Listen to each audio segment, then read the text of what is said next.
Hey y'all, it's your girl Desiree, and I'm back with another video. This is a live stream because I tried to record and StreamYard is like, oh, you need to free up more of your storage because your limit is 5 hours. And I'm like, I have 5 hours worth of storage. I deleted like 4 or 5 things and it still was saying free up storage. Um, and then they've gotten really expensive. Like now they're charging like 400 and something dollars for like their first plan every year.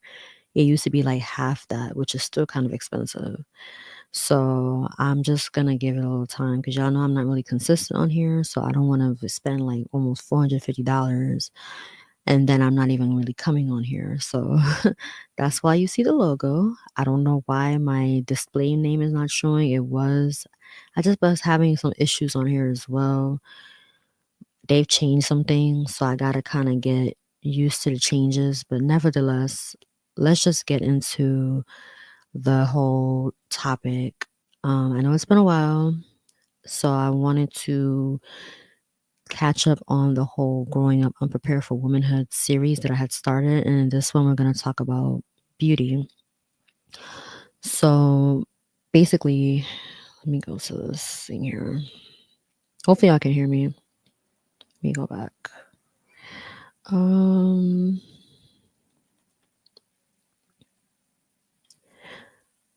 So the first thing we're going to talk about is skincare. So skincare, I put this one first when I was like putting it together, like the different banners and stuff. But I put this first because I feel like skincare is one of the most important things for you, not just as an individual, but as a woman.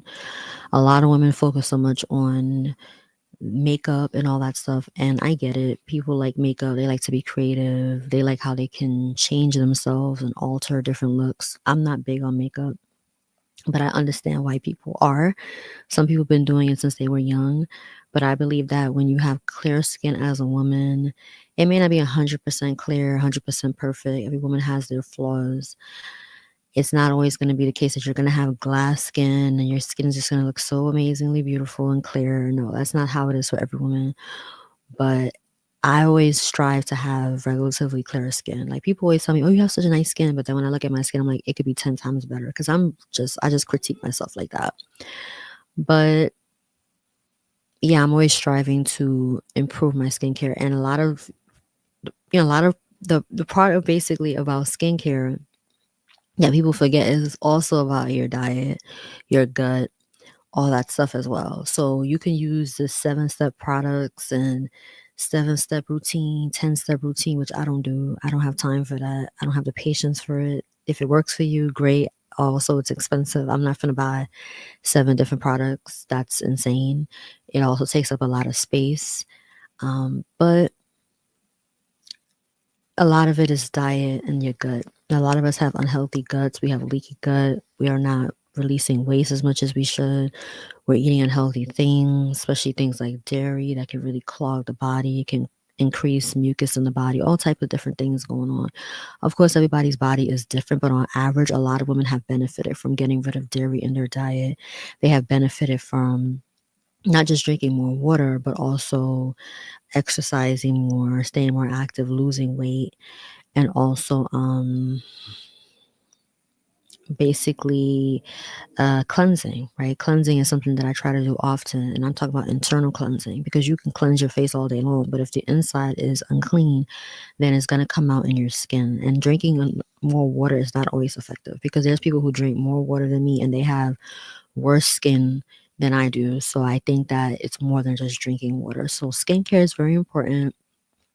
We're all going to age one day as women. Of course, the world hates that, right? They don't like us when we get older. They don't like to some people will admit it. Some people will say, "Oh, no, it's not that," but it is what it is. That's how they see women. They don't see value in us as women as we get older. So really a lot of this stuff is really for yourself because if you haven't realized by now, people are never satisfied when it comes to women and what we do.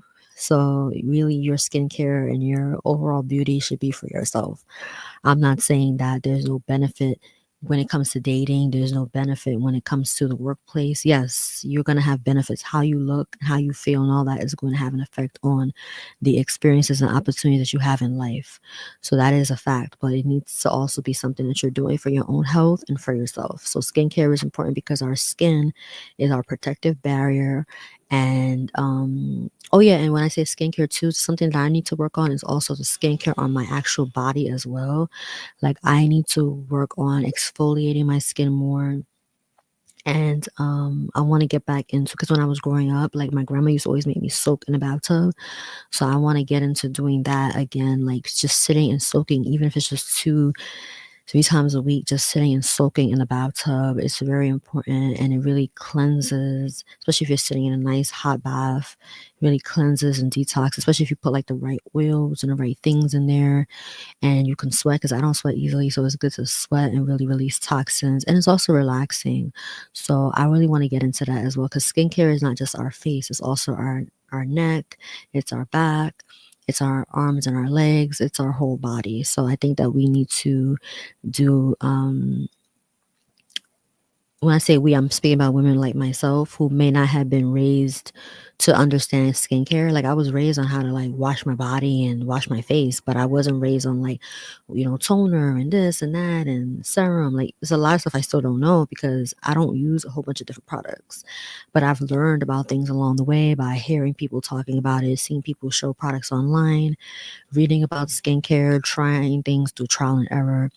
But I really wasn't taught like how to address acne, how to address, I mean, there were some things I was told, but not really on like a comprehensive level. So a lot of it is really learning along the way. And I've stopped using a lot of products because they were so toxic. So a lot of products that I use now are more holistic, more natural. That was also something that I came to learn on my own outside of how I was raised, because I was raised to use, the traditional stuff that's out there that's full of a lot of toxins. So a lot of it is also learning and unlearning as well.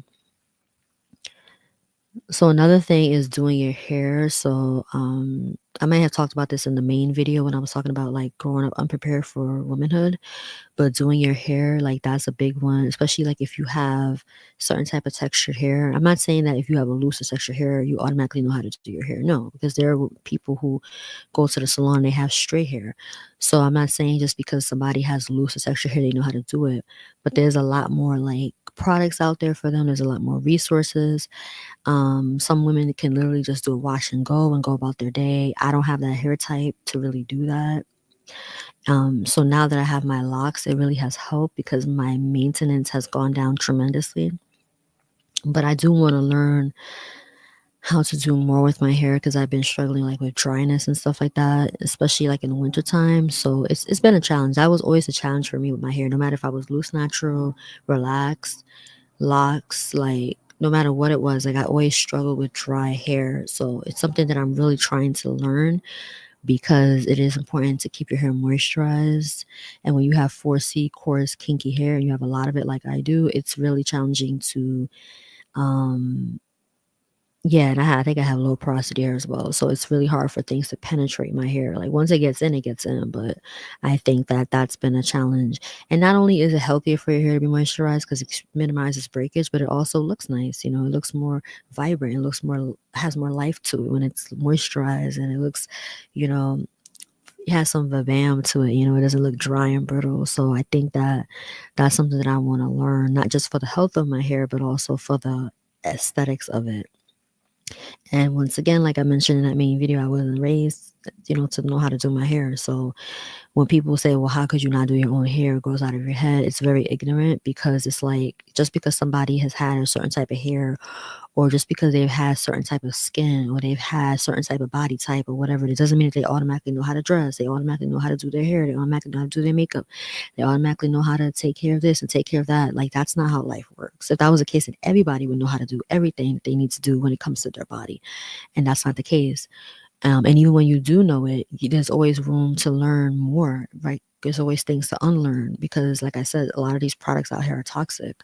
So even people who may have grown up learning these things, which is great, they have an edge, obviously, but they may have had to unlearn some things if they are seeking to be doing things in a more healthy way. So I think that there's always room to grow. But I think that people who were raised and taught these things, they have an advantage over people who weren't taught those things. That doesn't mean that you can't still learn. And you may even learn to the point where you may do it even better than some people who were raised to know how to do it. So everybody is different. But when you learn things when you're young, you tend to have an advantage over people who are learning it in their adulthood. Because for one, when you're young, you pick up on things quicker. You're like a sponge. Your memory is usually relatively better. You're less fearful. You're more excited to try things. You have more time. You have more energy. But as you get older, your time, your energy, your patience, your fear, you have more fear sometimes. You have more insecurity sometimes. It really depends on the person, obviously, but it's different when you get older. Learning things like, especially when it comes to like things where there's like a fear attached to it, it's always good to learn it in your childhood. So, and also doing your nails. So basically, I think that wait, let me go back to this. Let me just fix something really quick. I just wanted to fix the banner. Okay. Okay.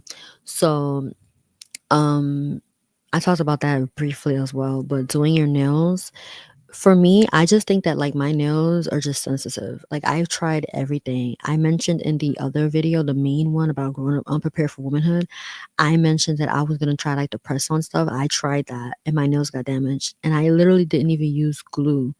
I use the adhesives and my nails still got damaged. So at this point, I'm starting to think that no matter what I do with my nails, no matter if it's gel, manicure, whether it's powder gel, if it's press-ons, if it's acrylics, no matter what it is, my nails get damaged. Even if I just get a regular manicure and they start picking at like my cuticles, my skin will peel. That's why I asked them like, please don't do it. Sometimes they try they sometimes they don't even want to listen to you. I'm like, no, because if they do it, it's gonna mess up my skin. So at this point, I really don't know what to do with my nails. I think the only thing I can do is just regular manicure without messing with my cuticles. So I don't really know at this point why my nails are like that, but I just leave my nails regular lately because I've had to let them heal because I tried the press on. I think it was in February, and it's just now I just realized like my nails are now starting to look healthy. Like it took that long for my nails because they got damaged, and when they get damaged, it takes a while for them to heal. So I was really pissed off because I'm like, I'm over here trying different things and my nails just keep getting damaged. So I really like the way it looks when you have your nails done, but I don't know, y'all. Maybe it's just not meant for me to have my nails done. I don't know what God is trying to tell me, but everything I'm trying is like it ain't working. So I don't want to keep getting my nails damaged. So at this point, I don't know. We'll see. Maybe I'll try to play around and practice on doing manicures, but they don't last. They take forever to dry and then they don't last. And then you got to keep fixing them because my hands are always in water. So I don't know. But doing your nails is also another skill, and some people learn that when they were young. Like when they were young, they were doing nails. I grew up in a religious household, so there was no doing your nails, makeup, none of that type of stuff. So I didn't learn how to do my nails. Yeah.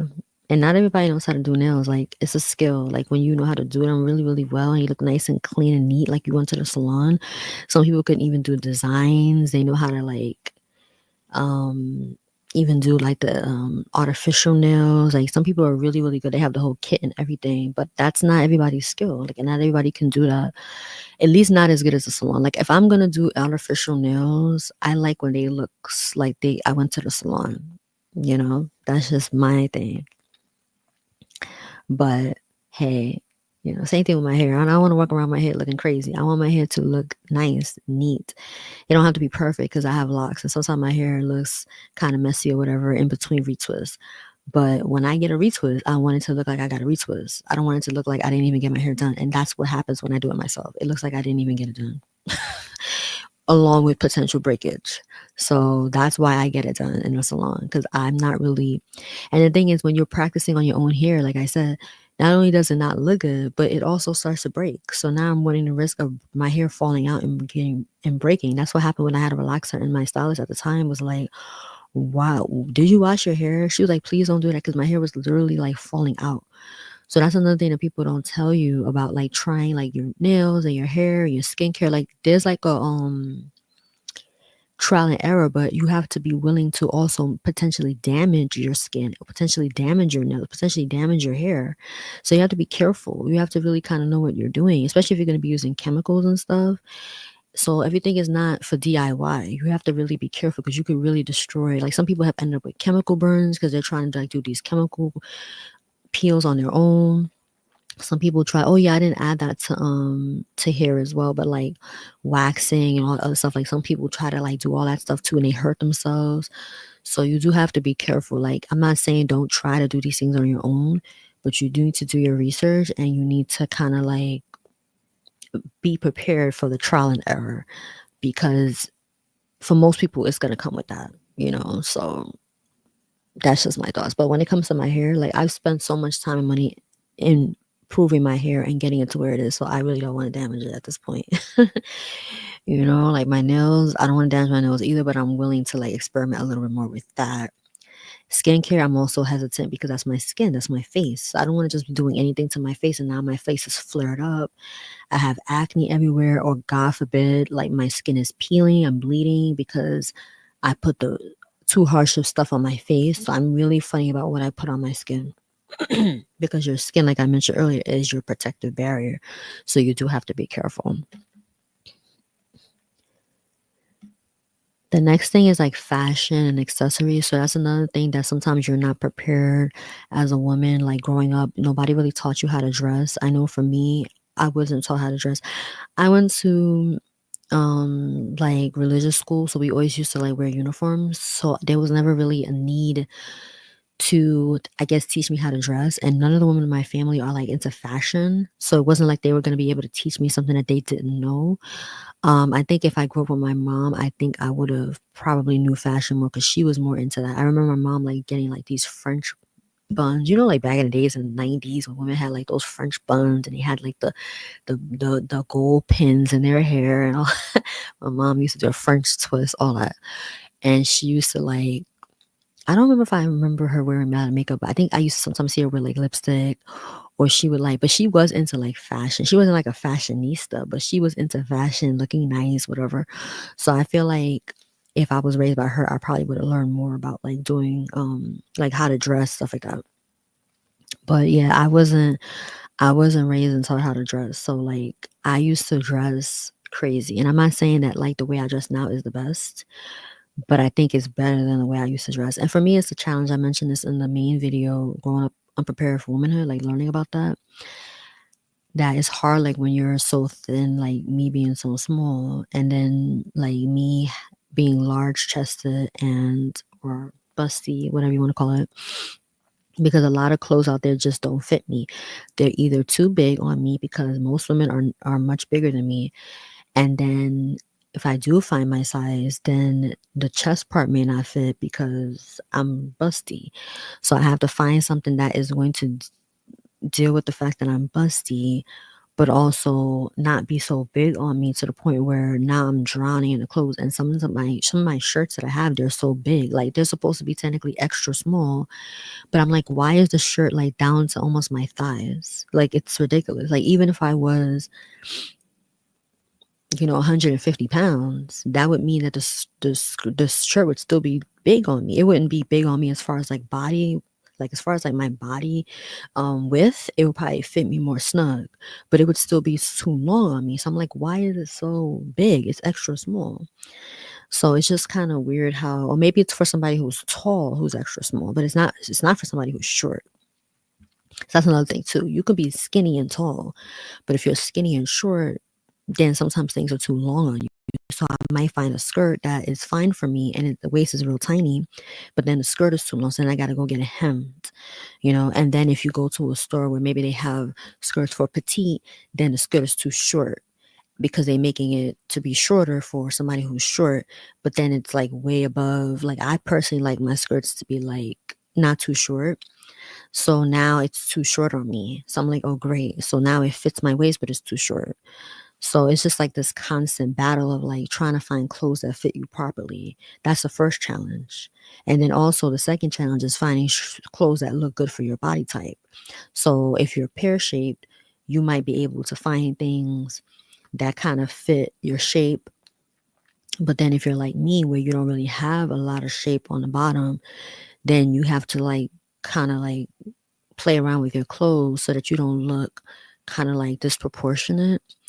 But that also kind of goes into like me trying to take better care of like my body, me trying to be in better shape so that my body is like I can't control the way my body is shaped. Like this is the genetics that I have, but I can work out in certain ways. I can eat in certain ways. I can do certain things that help my midsection to be more slim and more snatched so that my upper half doesn't look so like disproportionate. And then also trying to like work out in your arms and your legs and your lower body. Obviously, you work out your whole body, but you also target certain things on your lower body and on your arms and your legs so that your body is more balanced out. That's another thing too.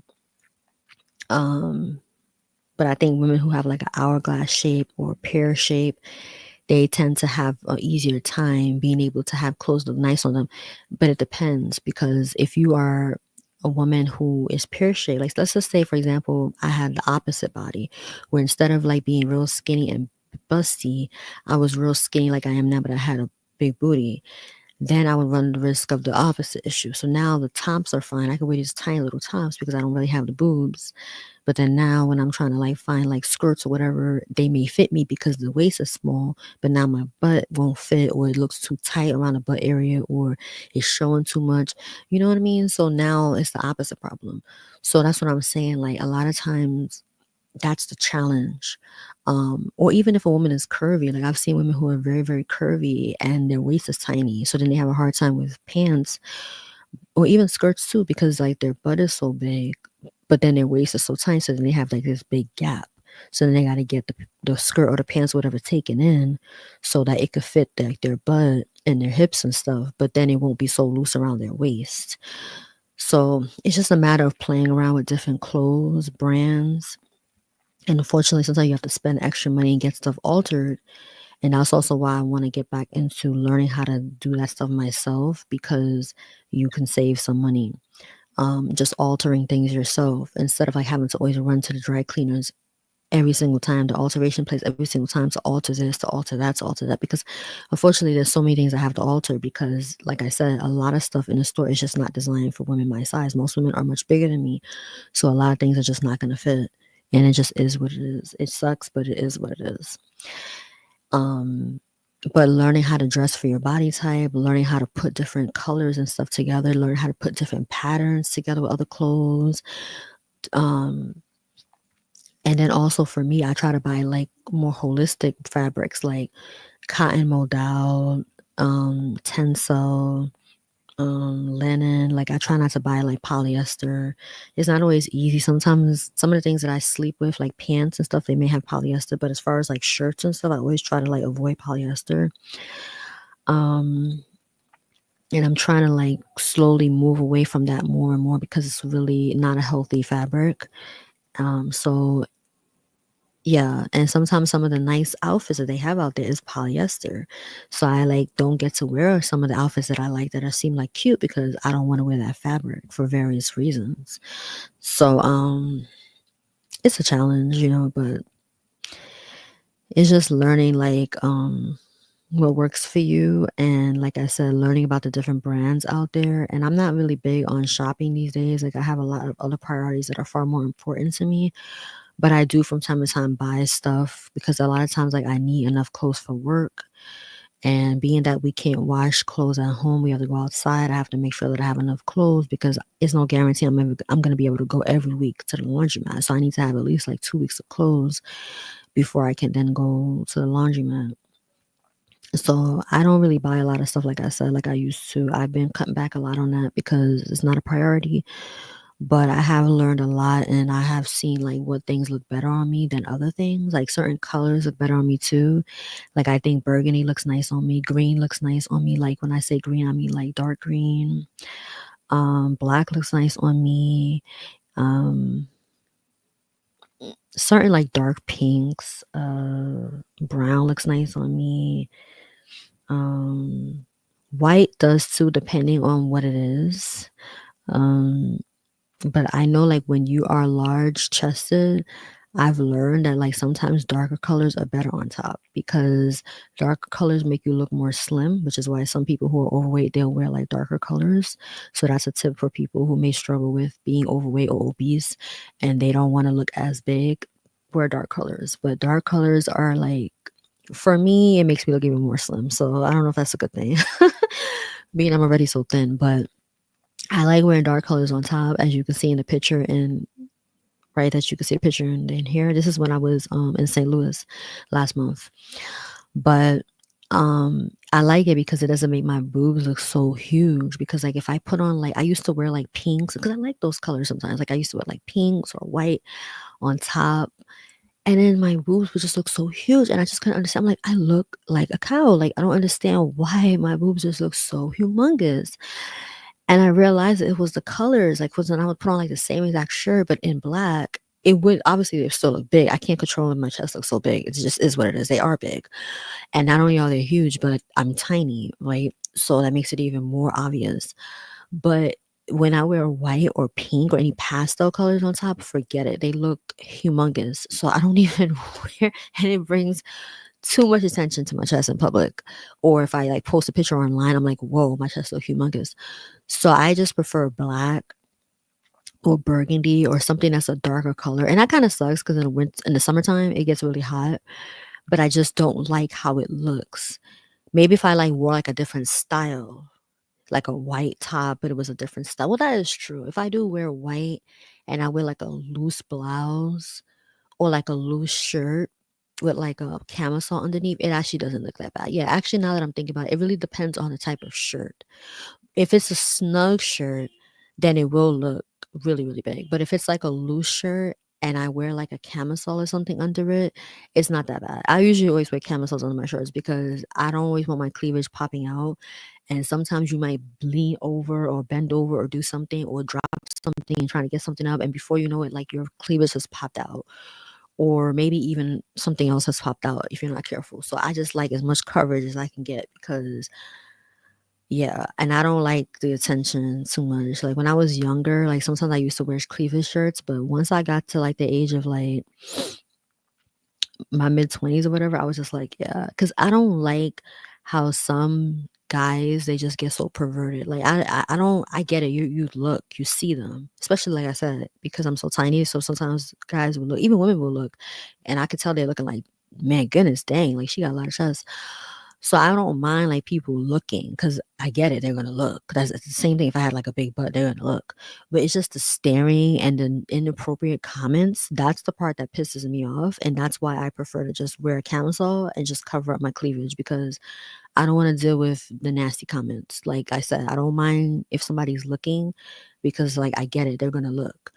But people look at my hair. My hair is long. I have a lot of hair. Like people gonna look at whatever you have on you that's gonna be obvious. Especially like I said, if you're small and you have anything on you that's big or long or whatever, people are gonna look like, wow, she's so tiny, she has so much hair. Like people have told me that.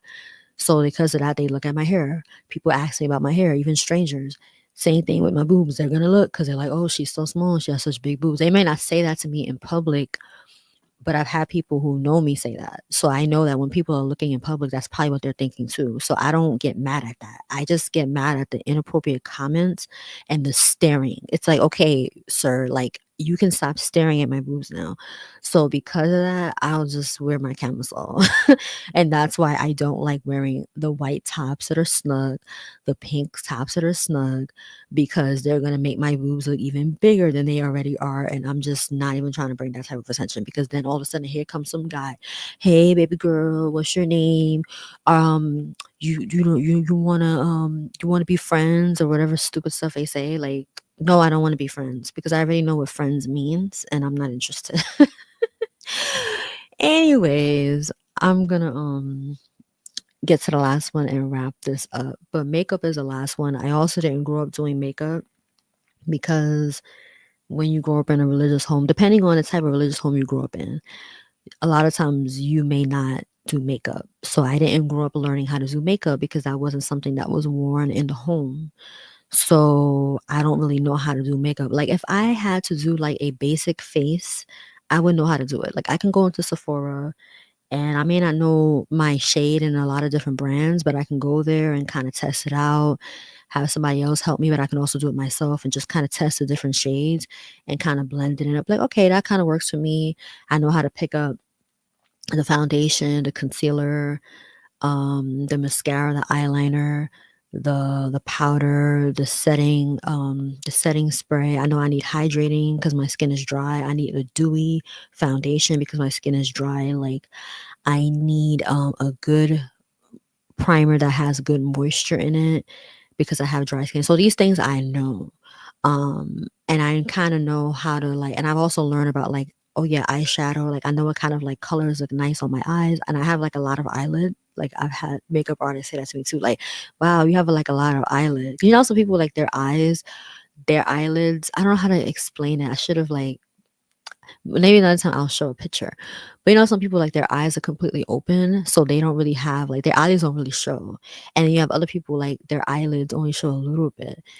I think it's called hooded eyelids or something. And then you have eyelids like mine's where you can see like the full eyelid. That's how my eyelids are. So there's a lot of like space that you can work with. So a lot of times when I get my makeup done, they're like, "Oh, that's so cool! Like I can like play with like 3, 4 different colors because you have all these eyelid. You have so much eyelid." I know that sounds crazy, but those who get it get it. So I know how to kind of like play around with that and make that work to my advantage. And I realized too that even when I don't have eyeshadow on, sometimes it looks like I do. So I've had people ask me, "Do you have eyeshadow on?" And I'm like, "No, I haven't worn eyeshadow in like months or years." Sometimes people think I have makeup on and I don't even have makeup on. I'm like, "Oh, that's a compliment, you know, because when you have makeup on, it enhances what you already have." So I'm like, "Okay, that's cool." But I think like my eyes, like that's probably one of the easiest things. I'm not an expert in blending eyeshadow, but I know how to do some eyeshadow. I'm not good at eyeliner. Like I don't know how to really do a good winged eyeliner.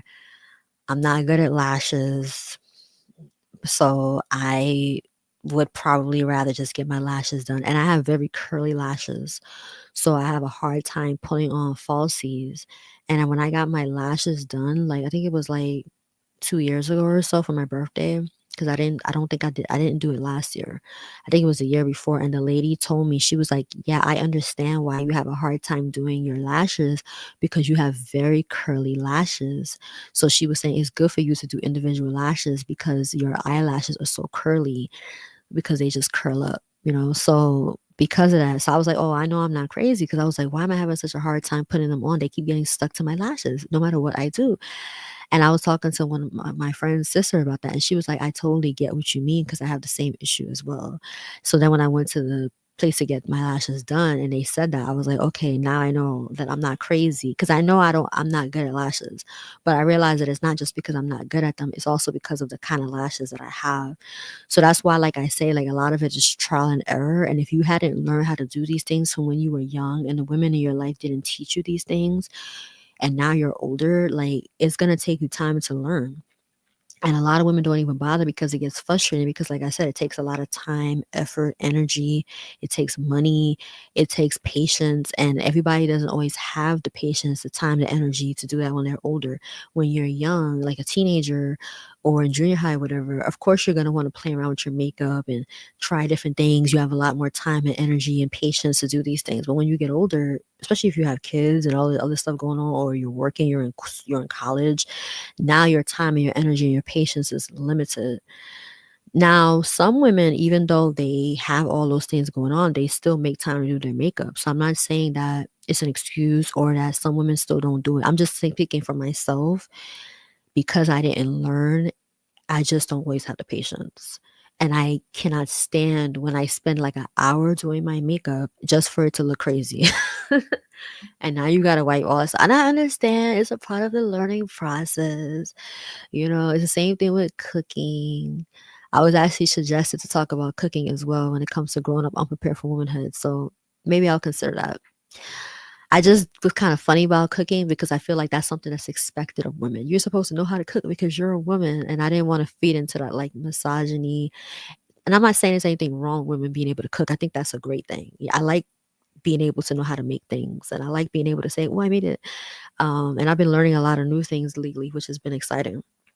But I just don't like to feed into the whole thing of, as a woman, you should know how to cook. Yes, everybody should know how to cook as an adult, but I just didn't want that to be like a womanhood thing, because I didn't want people to think like, oh, that feeds into the stereotype of being a woman. But I think people on my page get that that's not what it would be about. It would just be kind of talking about not being prepared or know how to cook. So maybe I'll talk about it. But cooking is another thing that it takes a lot of patience. And my grandmother always tells me, like, that's how you learn. Like, you gotta, sometimes you're gonna make something and it's not gonna taste good. It's not gonna look good. It's maybe it tastes good, but the texture is off or something is off, and it gets frustrating. And there were times when I was in my early 20s, I started like kind of really learning how to cook when I was like 20, 21, whatever, whatever, whatever. I had already tried some things before then, but I'm talking about like really like trying to cook like big meals and stuff like that. And I would get so angry because I would make things and it wouldn't be good. And I'm like, I just wasted all this food, this money, this time. And she was like, just be patient. You gotta try. She's like, you think Bobby Flay just woke up one day and he was Bobby Flay? You think, and she named me. I'm like, they're chefs. She was like, yeah, they're chefs, but they weren't born chefs. So even the chefs, even they made horrible food too. So it's just kind of. And I'm glad she encouraged me, because now I know how to make a lot of things that I thought I would never be able to make. Like I remember I used to struggle making rice, and now I can make rice.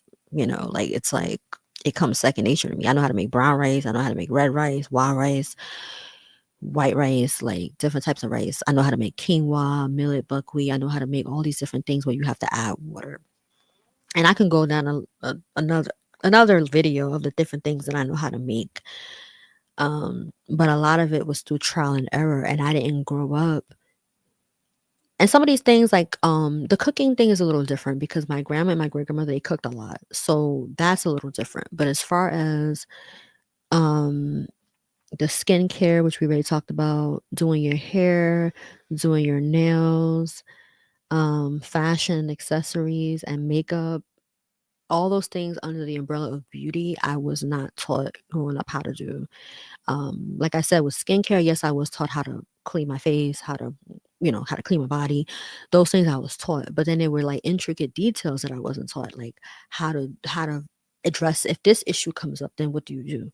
Okay, you're teaching me how to do that, but if this issue comes up, I don't know what to do in that situation. Or if I get a flare up, then what do I do? If I what kind of like products should I be using? Like what does this product do? What does that product do? Like those are the intricate details I wasn't taught. And then when I would do things and my face would flare up and I would be like, oh my gosh, what happened to my face? I didn't know what was going on, because I'm like, you're trying to watch people on YouTube, you're trying to read stuff online, and then you're trying to do what other people are doing. But you have to remember that your skin is not everybody else's skin. Like I mentioned, I have dry skin. So I'm over here trying to follow what women who have oily skin do. Because a lot of stuff, if you notice online, is geared towards women with oily skin, not dry skin. So you're trying to do what they're doing, and your skin gets inflamed, and now you have acne everywhere. You're like, I didn't have this acne before. Now I have acne. Great. Same thing with your hair. A lot of things, I mean, it's changed now on YouTube. But when I was younger, a lot of the stuff that was on here was not geared towards 4C hair like mine. It's coarse hair, low porosity hair. So I'm trying to follow what they're doing, and it's not working. And my hair is literally breaking. And I'm like, oh my gosh. And I would go back to the stylist and they'd be like, whatever you're doing, stop. Just don't even wash your hair. Just leave your hair alone because you're literally damaging your hair. And I would get discouraged because I'm like, not only am I not doing my hair properly and it doesn't look good, but I'm also damaging it. So that's what was discouraging me from getting it done, like from doing it myself, I should say, because I was literally damaging my hair. So, or I would be buying products and I would be spending all this money and it wouldn't be helping my hair. Like my hair would still be dry. I wouldn't understand. I'm like, well, this is supposed to be for natural hair. Like, what's going on? And then when I would tell the stylist what I was using, they was like, oh no, that's too light for your hair. That's why it's not really penetrating the strands and really moisturizing your hair. That's too light. You got to use this. You got to use that. Your hair needs something heavier. I didn't know that because, like I said, I wasn't taught that. So I'm over here trying to use these products and they're made for Black women in our hair, but it's not made for my texture, or at least not my porosity. So it's all these things that you just don't know. And then people shame you when your hair doesn't look good. They shame you when your makeup doesn't look good. They shame you when you don't know how to dress properly, when your nails look a mess, or when your skin is messed up and jacked up. They shame you as a woman, but nobody ever takes you aside and says, hey, like I noticed that you have really pretty hair. Like, have you ever thought about trying this? Or I know you always complain about how you don't know how to do your hair. I have hair that's similar to yours, or I have a sister like that and I do her hair. Have you tried this? Or, hey, like I used to have, I'm not saying like you should walk up to a random person and say this. I'm talking about people that know you and care about you. They understand, okay, this is what you can try maybe for your skincare. Or ask you, what have you tried or what have you done? Instead of shaming you. And thankfully I've never had anybody close to me shaming me, but I have had experiences throughout my life of, women making fun of me because I didn't know how to dress, women calling me ugly, women making fun of my hair and how quote unquote nappy it is, women making fun of my makeup, or when I would do like my wigs, like clowning me because my wigs didn't look good. And it's like, instead of you like pulling me aside and teaching me, you're shaming me in front of other people. And it's sad because as women we really should be coming together and encouraging one another. That's why I don't really believe in the whole women empowerment thing. Yes, there may be little pockets of that here and there, but as a collective, women, we really don't empower each other. We tear each other down all the time, and we're always in competition with each other, because if we weren't, when we see another woman that's struggling with something, we would either just pray for her from afar and hope she gets it right. Because I'm saying, you're not supposed to walk up to just anybody and just tell them, hey, like, I know you, how you can dress better. No, but if it's somebody that you know or they're asking for advice, you can assist them instead of shaming them, making them feel bad about not knowing how to do certain things, you know? Like, yeah. And like, for example, like, menstrual cups. Like, that's something I should have added on here. Um, but as far as like your, let me type it in. Let me talk about it real quick.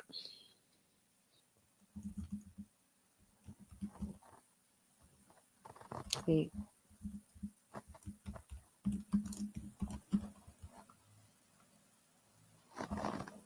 is this spell right? Yeah, I'll talk about it really quick. So your menstrual cycle. That's another thing. A lot of women were not taught. I was listening to something yesterday on TikTok, and this lady, I think she has 4 kids. I think she's in her 20s, and she was saying that she was not taught about menstrual cycle. She said that she got her menstrual when she was like 10 or something like that, which is pretty young, either 10 or 12. I'm glad that I didn't get mine until I was 16. I used to always be so sad because I was a late bloomer, but I look back and I thank God that I did not get it young because I didn't have to worry about that stuff. But she was saying how nobody told her, and then when it came, she said, I thought I was dying because I was literally like bleeding and stuff, and nobody told me. And her mother was like, oh yeah, yeah, yeah, that's your menstrual, you just gotta wear a pad. She's like, well, how often do I gotta change a pad? Every time you go to the bathroom. She's like, these things I just wasn't taught. And I was like, wow, because I knew about my menstrual before it showed up. And I was also reading books and stuff too, because I was always an inquisitive child and teenager, so I was researching that stuff on my own as well. But everybody is different. I get it. Everybody's not like gonna go searching out and questioning things on their own. So they should be taught those things. And it's actually really sad. And it makes me wonder, being that she has like 4 kids, because this is not like a woman who's like married and she's in a relationship with the man and she has 4 kids with him. Like, I don't know how many men she had kids with, but she said she was living with her grandmother and she was struggling, and she has like 4 kids and she's struggling and trying to figure it out. So being that she's in that type of situation, it makes me wonder, being that she wasn't even taught about her menstrual, was she also taught about like sexuality and pregnancy and all that stuff too?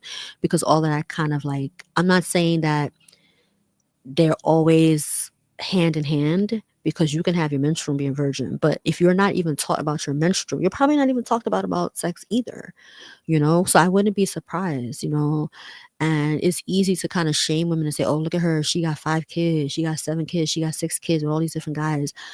And that's another conversation for another day, because there's a lot of psychology a lot of times behind that.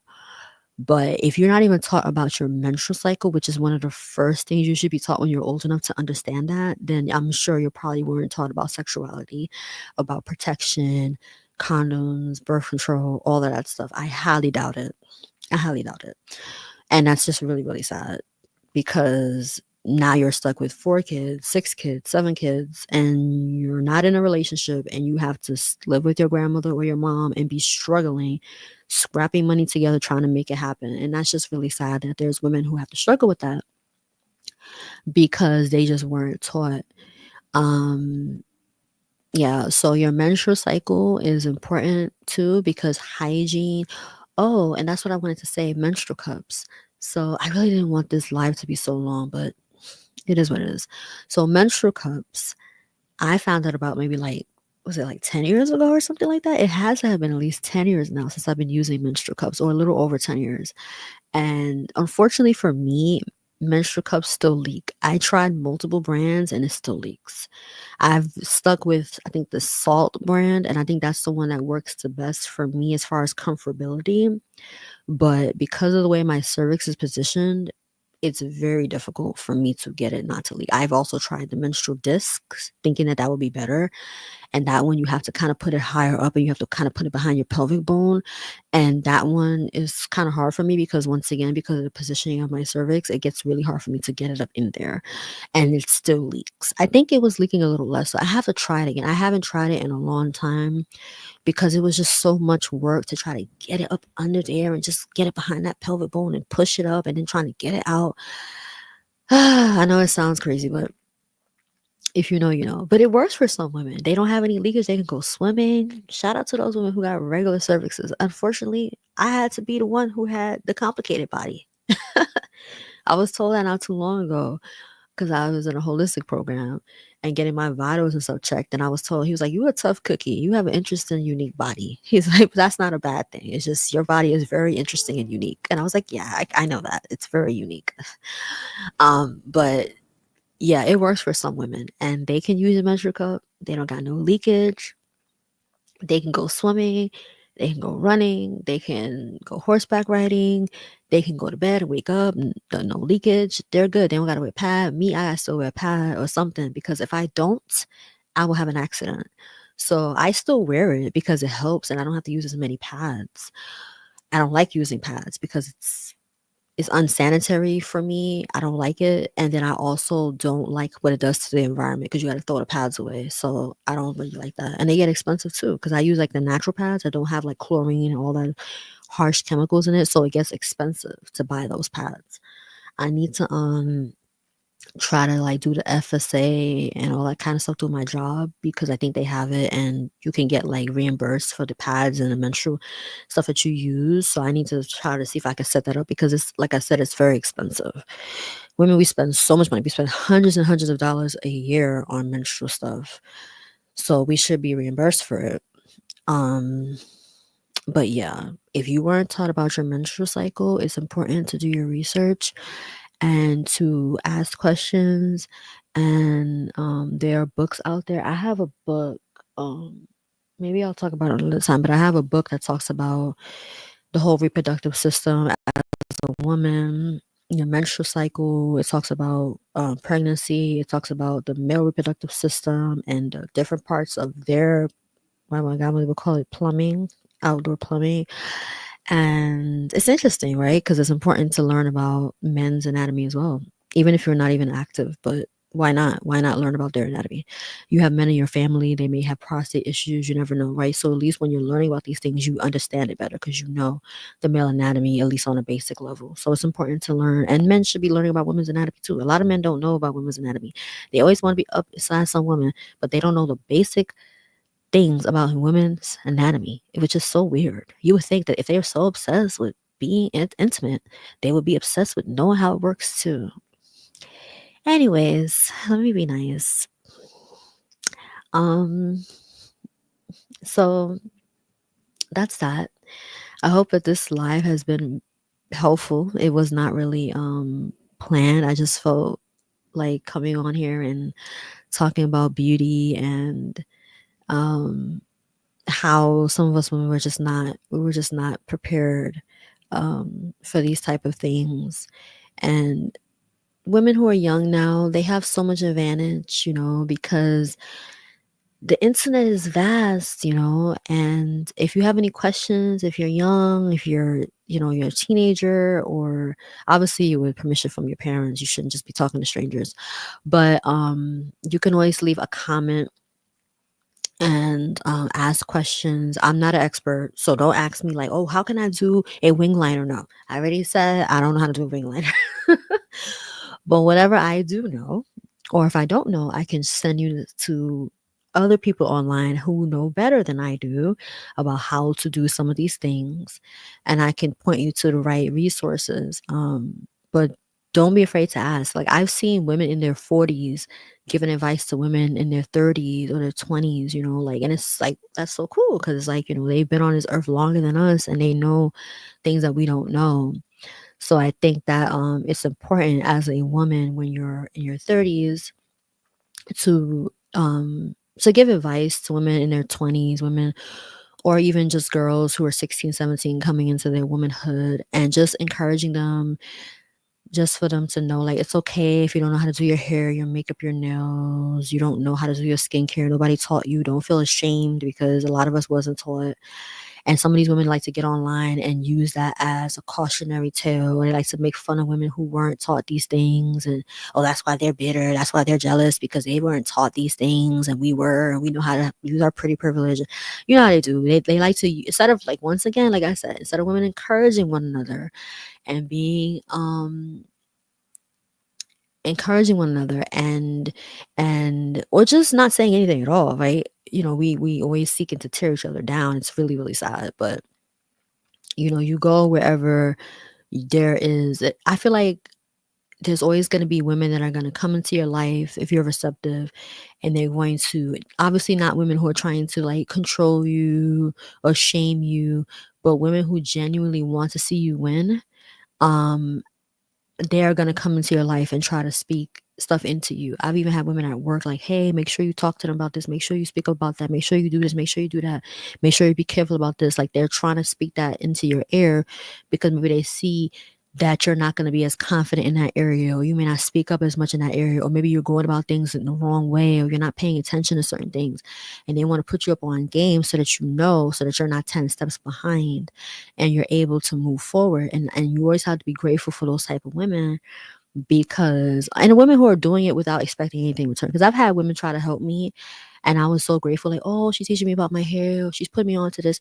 And then after all said and done, they want to throw it back in my face, or how they didn't help me, or how I didn't do back for them the way they did for me. And I'm like, well, what did you really do it for? So it has to be people who are genuine. They're doing it because they genuinely want to help you. They're not expecting anything in return. They're not doing it to use it against you later on. They're doing it because they genuinely want to help you and they want to see you win. And obviously, you try to be of help to them as well. But that should come natural. Like, you naturally do things for them. They naturally do things for you. It shouldn't be out of obligation. It shouldn't be out of expectation. Anytime when people are doing that, and we have to check ourselves too, it's not from a place of love. So I think that when you have people in your life who genuinely just want to help you without throwing it in your face or expecting something in return, those people are golden, and we should strive to be those people as well. So take care, y'all, and I'm gonna get off of here. This is such a long live, but hopefully it was helpful. And I'm gonna try to do another one on what was it? The other, I think the other, I talked about social climbing, um and I forgot which other one it was that I talked about already. Let me see. I talked about social climbing, and I talked about dating and intimacy. I might want to do an updated one on that because I'll listen to it and see what I was talking about on there, but I might do an updated one on that. And then I think that was it. I could have thought that there was four, but I can't remember what the fourth one was. Maybe it was like finances or something. It might be finances. Yeah, that might be it. I have to go back and listen to the main video because I wrote down beauty, dating, sexuality, and then I know social climbing I already did, but I know that there was four areas. So the fourth one might have been financial. Like, a lot of us weren't raised to learn about finances as girls, teenagers, and then now as women we've had to learn through trial and error. So I might talk about that because with the way that the things are going these days, with things being so expensive, and more women are opting out of marriage, they're opting out of having children, they're focusing more on their own journey. Women just have to be prepared financially. And even if you do choose to get married, you need to be very wise in how you go about your finances, because there's no guarantee how that marriage is going to go. And even if it does last and it's a healthy marriage, your husband could potentially pass away. And usually, in most cases, he passes away before you do. So you need to be prepared for that and not just be walking around willy-nilly. I never understood when I hear women say, "Oh, when I go out with a guy, I just turn my brain off." Or when I'm with my man, my husband, I don't even know what bills he pays. I don't even know what companies he's paying to and what costs what. And I'm like, how maybe my paranoia is just too high. I'm sorry, I gotta know what bills is what kind of this because here in New York City is kind of okay, what is the bill kind of even my godmother, I'll be asking her about some of the stuff, like the bills and stuff. Or she'll be like, I could show you. I'm curious. I wanna know. Like, why would I just be sitting around and be like, well, I don't know exactly who she's paying stuff to as long as it's getting paid or as long as I could, whatever. That doesn't even make any sense. Like, because if God forbid something happens to her, I need to know who she's paying stuff to and how she's going about paying it. Is she using cash? Can you use a card? Like, are you only able to? Because some things are so old fashioned, and you still have to write a check. It's good to know these things. So if something happens to the person, you can take care of it. But if you're sitting there oblivious and you don't know nothing, if something happens to that person, you're literally sitting there dumbfounded and you don't know anything. And then people looking at you like, how could you not know that these are the type of bills that your husband was paying this whole time? Like, y'all don't talk about money. Y'all don't talk about bills. Y'all don't talk about anything when it comes to money. Like, that to me is crazy. Please don't do that because that's very scary and very unwise. And I'm not even talking about abusive relationships because you could be in a healthy relationship and he's not abusing you, he's not cheating on you or anything. But if something happens to him, he loses his job, God forbid, for a short period of time, or he gets sick. He may not even pass away. He gets sick or disabled. You have to plan for that. You cannot just sit around just oblivious, just la la la. He's a man, he's taking care of it. I'll just be sitting here just looking pretty and not even think about anything. That's not how life works. So I think I'm gonna talk about that as well. Not as far as marriage, because I'm not married, but as far as like just being more prepared for like finances. I'm not a financial expert, but there was a lot of things that I had to learn the hard way. And I think that it's important to talk about that. I didn't come from a family of money. We weren't middle class. We weren't any of that. So, and then once I moved here, the circumstances improved, but we still ain't got like that. We still in the hood. So thankfully we have food in the fridge, right? Thankfully we are not destitute and we're not homeless. Thankfully, because there's so many people who are struggling right now and they're homeless or they're on the verge of homelessness. It's very, very bad. So I'm thankful for what I have, but we ain't got it like that. So it's a lot that I'm learning. And even my godmother, even when I be learning some things, I be sharing with her too. Um, like the clever girl finance, I shared with my godmother. She was like, "Oh, I like it." I've learned some stuff from her, as far as retirement and things like that. So it's important for us to teach one another as women. Even my godmother, even though she's older, but she has to retire soon, like a few years or whatever. Like, I want her to be ready and prepared for that too. And I want to be me being younger, I need to be prepared as well. So we all need to think about that stuff. And a lot of us just wasn't taught finance, or we were taught just basic stuff, but nothing as far as like investing or really preparing for the future. Like, we really weren't taught that. Men, a lot of times, um, I'm not, well, men are not always prepared, but they're more likely to kind of go out there and figure it out because society doesn't really have, like, if a man is broke and a man don't got it, nobody's really gonna respect him. So men kind of have to learn how to get out there and get it. And if they don't, they're not gonna survive. Or they're gonna have to live off of a woman, and that's a whole nother story. That's usually rarely ever works out well. But with women, especially if a woman is beautiful, if she's not careful, she can kind of skirt through life a certain amount of years and not really have to be serious about her money, not really have to get out there and grind and hustle. And that can bite her in the butt later. I've actually seen women online where they'll come back and be like, "Oh, I used to make all this money when I was younger, doing content." or I would always have these guys pay my bills, so, especially women who are very beautiful. And now they're like my age or older, and they said like all that money is gone. Like, I can't believe this happened. I had so much money. I should have invested it into property. I should have invested it into the stock market. I should have bought me a nice house. I should have paid off debt. I should have went to college. I could have used all that money to my advantage, and I didn't. I was buying purses and bags and traveling, and I just was not investing and saving any of that money. And it's like it's all gone. So I think that some women, especially women who've never really had to hustle and grind, they may not understand the importance of saving money and being careful of how you spend money. Um and living like, especially like if they live like that fast life, it's easy for that money to be gone. And yeah, so men have the same issue too, but they tend to be shamed a lot faster for not having their finances together. So, like I said, if they don't have their finances together, they're gonna have a hard time in this life. They really will. Anyways, I'm gonna go. That's it. I've talked enough. I'm gonna get off of here, and I hope y'all um enjoyed some of the stuff that I talked about today. So take care. Bye.